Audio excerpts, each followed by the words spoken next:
Assalamualaikum. Myself Saima Jaman Mimo and welcome to Mimo's YouTube channel.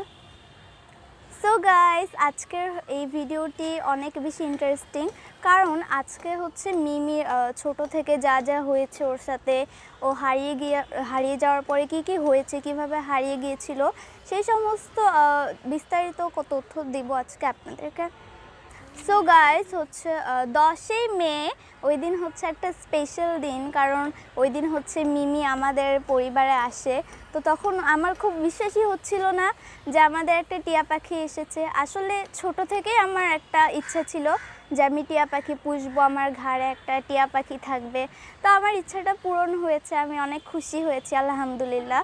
তো ও যখন হচ্ছে ওকে আমরা অনেক সময় দিই, ওকে হ্যান্ড ফিডিং করাই। তো দেখতে দেখতে ও বড় হয়ে যখন ওরা শিখে গেল, তো একদিন ওকে হচ্ছে আমরা ছাদে নিয়ে আসি। ছাদে আনার পরে ঠিক ওই জায়গাটাতে গাইস আমরা হচ্ছে আমার বাবা সহ দাঁড়িয়ে থাকে, আমার বাবার ঘাড়েও ছিল। ওখান থেকে 2বার মাথায় ওঠার চেষ্টা করে আমার বাবা আটকায়, তো তৃতীয়বার আর আটকাতে পারেনি।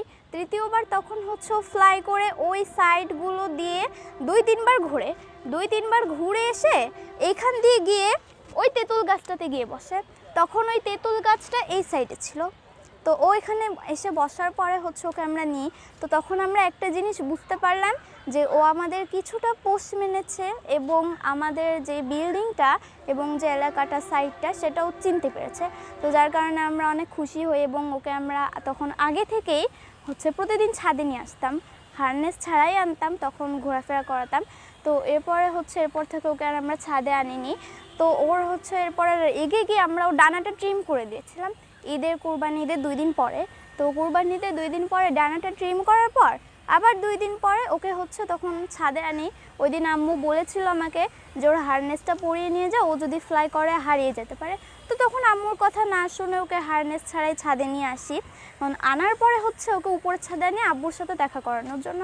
তো দেখা করানোর সময় ওই জায়গাটা থেকে ফ্লাই করেও একদম ধারে গিয়ে বসে।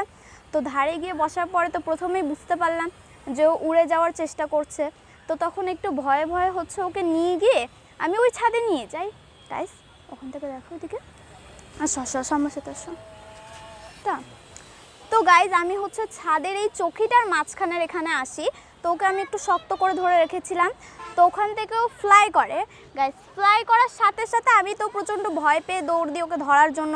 এরপরে ওই দিক দিয়ে ঘুরে ও চলে যায়। তো এরপরে আমার চোখের আড়াল যখন হয়ে যায়, তারপরে হচ্ছে আমি ভয় পাই, তখন হচ্ছে আব্বুকে ডাক দিই। তো প্রথমে তো আব্বুর কিছুই বিশ্বাস হচ্ছিল না, সে খুব হচ্ছে আতঙ্কিত হয়ে গিয়েছিল প্রথমে শোনার পরে। তো এরপরে আমরা হচ্ছে ওই দিক দিয়ে ভেতর দিয়ে সব জায়গা দিয়ে খোঁজাখুঁজি করি, এই বিল্ডিংটার ভেতর দিয়ে এলাকাটা দিয়ে আমরা হচ্ছে ওকে খোঁজাখুঁজি করি। তো সন্ধ্যাবেলা যখন হচ্ছে সবাই ওই বিল্ডিংয়ে গেল, তো আমার এত কষ্ট লাগছিল। তো তখন হচ্ছে আমি একা একা কান্না করছিলাম যে ওকে আর কখনো ফিরে পাবো কিনা, ওকে এত কষ্ট করে আমরা বড় করেছি, ও আমার পোষ মেনেছে, আমার শখের পাখিটা আর আসবে না, প্রচুর ভয় পেয়েছিলাম গাইস। তো এই কয়েকদিন আমার তখন প্রচুর কষ্ট হয়েছিল। এরপরে গাইস 25শে জুন 2024 ওই দিন হচ্ছে আমার বাবা বাজারে যায়। বাজারে যাওয়ার পরে জানতে পারে যে ওখানে একটা টেম সাইজের টিয়া পাখি পাওয়া গেছে। তো ওই পাখিটা তখন আব্বু ওখানে দাঁড়িয়ে 1 ঘন্টা দেখে যে পাখিটা আসলে আমাদের কিনা। তো ভালোভাবে দেখার পরে বুঝতে পারলো যে পাখিটা আমাদের। তো এরপরে বাসায় আনার পরে তো আমি দেখার পর একদম কান্নাকাটি করলাম। ওর এই লেজগুলো উড়ানো ছিল, ডানার এখানে ওর এক সাইডে 3টা আর এক সাইডে 2টা ছিল, যেটা দেখে আমি আরও বেশি কষ্ট পাই। তো ওটার জন্য আমার প্রচণ্ড মন খারাপ হয়েছিল, অনেক কান্না করেছিলাম যে আমার পাখির সাথে কেন এরকম হয়ে গেল। তো এরপরে হচ্ছে গাইস তার কিছুদিন পরে আবার 23শে জুলাই হবে, 1 মাসও হয়নি। তো তখন ও হচ্ছে জানালা দিয়ে পালিয়ে যায়। জানালা দিয়ে পালিয়ে যাওয়ার পর আমরা ওই রুমে পড়তে বসছিলাম, আব্বু রুম থেকে বের হয়ে যায়। তো আমরা তখন টিভি দেখছিলাম, টিভির সাউন্ড অনেক জোরে হওয়ায় আমরা হচ্ছে বুঝতে পারিনি। তো তখন হচ্ছে হুট করে আমি টিয়া পাখির একটা সাউন্ড শুনতে পাই, যে সকাল হওয়ার পর একটু পজ করো তো। তো গাইজ, ও হচ্ছে যখন বের হয়ে যাওয়ার পর আমরা তো টিভি দেখছিলাম, সাউন্ড জোরে ছিল, শুনতে পাইনি। তো তখন হচ্ছে আমি ওই রুমে গিয়ে দেখলাম যে ও নেই। তখন হচ্ছে একটু ভয় পেয়ে গেলাম, খোঁজাখুঁজি করলাম, ভাবলাম যে জানালার ভেতরে আছে অথবা নিচে টেবিলের নিচে আছে, কিন্তু অনেক খোঁজাখুঁজির পরে পাইনি, চিল্লাচিল্লি করি, তখন হচ্ছে ওকে খুঁজেও পাইনি। ওর খোঁজাখুঁজি চলছিল। এরপরে হচ্ছে মিনিমাম 10-15 মিনিট পরে আমার বাবাকে ফোন করি, ফোন করে বলি যে আব্বু মিমি এভাবে এভাবে চলে গিয়েছে, এখন আমরা তো দেখতে পাইনি। তো এরপর আমার বাবা আসার পরে হচ্ছে আমাদের এই গোটা পাহাড়পুর এলাকাটার সমস্ত বাড়ি গাছ সব জায়গায় হচ্ছে খোঁজাখুঁজি করে। হ্যাঁ, আমাদের বিল্ডিংয়ের হৃদয় ভাইয়া সহ আমার বাবা আমাদের গোটা এলাকাটা খোঁজাখুঁজি করে। তো ওকে তারপর আমরা 3 দিন পরে পেয়েছি আবার বাজারে।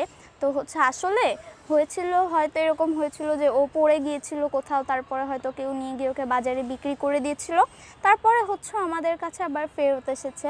তো এখনও হচ্ছে ওই যে এরকম অনেক সুস্থ আছে, আমাদের পোষ মেনেছে। আসলে যখন ও প্রথমবার হারিয়ে যায় তখন ওর হচ্ছে স্মৃতিশক্তিটা চলে গিয়েছিল, যার কারণে আসলে ও এখন একটু এরকম হয়ে গিয়েছে। আর এই যে ওর ঠোঁটটা দেখেন কেমন হয়ে গেছে। আসলে সবচেয়ে বড় সমস্যা হলো যে এতক্ষণ আমরা যেই মিমির হারিয়ে যাওয়া এবং পাওয়ার যে হিস্ট্রিটা শুনলাম সেটা খুবই প্যাথেটিক, দুঃখজনক। প্রথমবার যখন ও হারিয়ে যায় তখন পরিপূর্ণভাবে হ্যান্ড ফিডিং করছিল, গলার পশমগুলাও উঠে নাই। আমি সারা রাত একটি বারের জন্যও ঘুমোতে পারি নাই। শুধু একটাই চিন্তা ছিল, যেহেতু ওর ডানা ট্রিম করা ছিল তাই আমরা ভেবেছিলাম যে ও হয়তো কোথাও পড়ে গেছে, মারা যাবে। আলহামদুলিল্লাহ সে মানুষের মাঝে পড়েছিল, মানে কেউ পায়ে সেটাকে বাজারে বিক্রি করে দিয়েছিল। এটা একটা বড় পজিটিভ দিক, কারণ আসলে যদি ও মানুষের কাছে না যেত তাহলে কিন্তু আমরা আর ওকে খুঁজে পেতাম না। তো আমি যেটা রিকোয়েস্ট করব সেটা হচ্ছে যে আপনারা কখনোই পাখির ডানা ট্রিম করবেন না। মাঝে আমাদের সানও হারিয়ে গিয়েছিল, তো সান ডানা ট্রিম করা না থাকার কারণে ও কিন্তু ফ্লাই করে আবার চলে আসছে, আমরা ডাকাডাকির পরে কিন্তু ও চলে আসছে। তো এই জন্য আপনারা যারা পাখি পুষেন ডানা ট্রিম করবেন না। হ্যাঁ, ডানা ট্রিম করলে পারে পাখি চিনতে পারবে না। ও যদি ফিরেও না আসে তাহলে যা হয় কি যে ও প্রকৃতিতে বসবাস করবে, খেয়ে বেঁচে থাকতে পারবে, অন্তত মারা যাবে না। তো সেই চিন্তা মুক্ত থাকার জন্যই আপনারা আর ডানা ট্রিম করবেন না। আমরা সানকে ডানা ট্রিম করি নাই, বাট হারনেস দিয়ে আমরা তাকে বেঁধে রাখি। ধন্যবাদ সবাইকে।